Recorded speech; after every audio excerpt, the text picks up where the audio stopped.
We arrived at one of the first northeastern states slash the New England state of Connecticut, a beautiful state full of different seasons and wonderful time for people to hang out, especially for picnics and events like weddings and stuff like that, where you obviously can celebrate across the beautiful, glorious wind and temperature.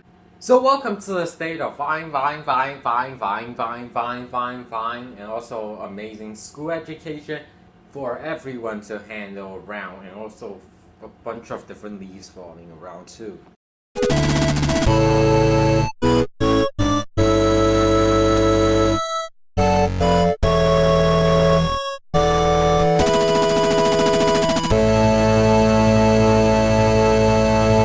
Okay, so where exactly is Connecticut? Is it here? Is it there? Is it all the way up to the black hole? Well, Connecticut is located in southeast New England territory, bordering on Rhode Island, Massachusetts, and New York. Its capital is Hartford, and its most populated city is Bridgeport. It's the 29th most populated state in the USA. It's also the third smallest state, right behind Delaware and Rhode Island, about 5,567 square miles. It's also slightly larger than Montenegro across the Long Island, which kind of gives access across New York City, which basically gives access for water and ship ports across the Atlantic Ocean. Its hottest temperature is in June, while the coldest is in December. It's a Democratic, and it's also have a high in Catholic. About 38% are bachelors, and also 90.1% graduates across schools. Now, Connecticut is also known as the constitutional state because it's constitutional, and the basic motto is this Latin word I'm not going to try to pronounce, even though Latin is a dang language, but let's just get over it. It translates to "He who transplanted still sustained." The national song is one of my favorite, the Yankee Doodle. And a person from Connecticut is also known as the Connecticut, and I like this name, a nutmegger. And finally, the national bird is the robin, the national fish is the shad, and the national flower is the curl.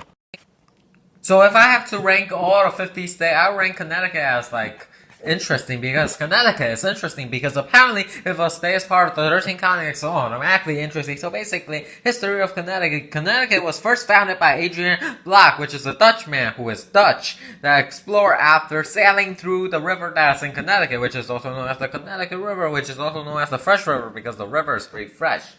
Hey. Now, the Dutch obviously have to arrive to the quote-unquote capital of Connecticut, which is obviously Hartford, but even though New Haven was technically also capital of Connecticut after a little while after. But Connecticut is weird, it has two capitals at one time, whatever. But also the English settlement also have to ruin everything, so the English decided to also settle in 1633, and also then Wethersfield also became conquered. Connecticut then just stole some land from other states. This guy named John Winthrop crosses the state route colony by Connecticut. Also, settlementship was being established across the Massachusetts Bay Colony, which established across the Connecticut Colony by John David across the Eton, creating the official New Haven Colony through the agreement of June 4th, 1639. Also, the Puritan arrived, not Pilgrim, Puritan. These are two different things. Okay, let's get back to John Winthrop, would travel through England after Charles II crossed the colonial settlement after the Cut War happened across the continents, and Indian clash in New England after the settlement. A lot of tribes come in through the Mystic River. Connecticut signed the Hartford Treaty with the Dutch to sign in September 19, 1650 by the Greenwich Bay. And soon, Connecticut, after the Continental Division, many soldiers were being put through the Connecticut Valley Forge, and they were trying to basically fight for the War of Freedom, and soon the army will become much bigger, and it will create the CCP, which is the Communism Connecticut P thingy. Oh my god, sorry, just kidding. Communism Connecticut is not real. CCP or whatever the heck isn't real. Imagine if they made a propaganda for the CCP, Communism Connecticut, yay. Connecticut already ratified the U.S. Constitution during 1788 after the American Revolution with the British. The state has retained through the reservation can take much more land across the West, and they also took across Ohio in Connecticut Western Reserve. Connecticut then make an agreement with Pennsylvania and New York through the state boundary through Connecticut. Many boundaries are reserved to present day. The British blockade started during the War of 1812 across federalism, which influenced on war legislation of imports from British was being put through construction into creating the world's largest building, 2.0, 3.0, 4.0, 4,000.0. This goddamn construction soon leads to the Industrial Revolution, which is really industrial if you ask me. And the Industrial Revolution causes many inventions. Hartford started a congressional viewpoint across the convention in 1814 through Federalist cause. And this Civil War, which wars and black and white, yeah. And then the World War I, Connecticut supplies on industry for supplement and naval.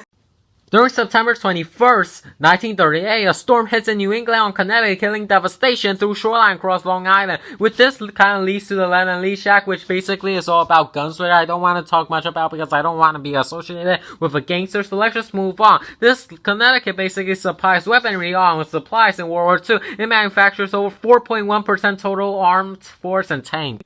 During 1919, Henry Rohraback became the state-dominant electricity utility and then electrocute everyone. And then soon in 1925, Renshaw spotted the creation of Pratt & Whitney at Hartford through the aircraft and most importantly, military supplier in World War II as well as a major manufacturer of jet engine.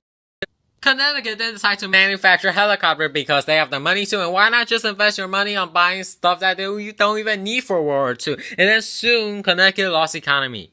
Communist Connecticut soon, Connecticut dependence on defense industry started to pose through Cold War. After crisis, they have begun to elect on the weaker because why not? And then the budget began to balance.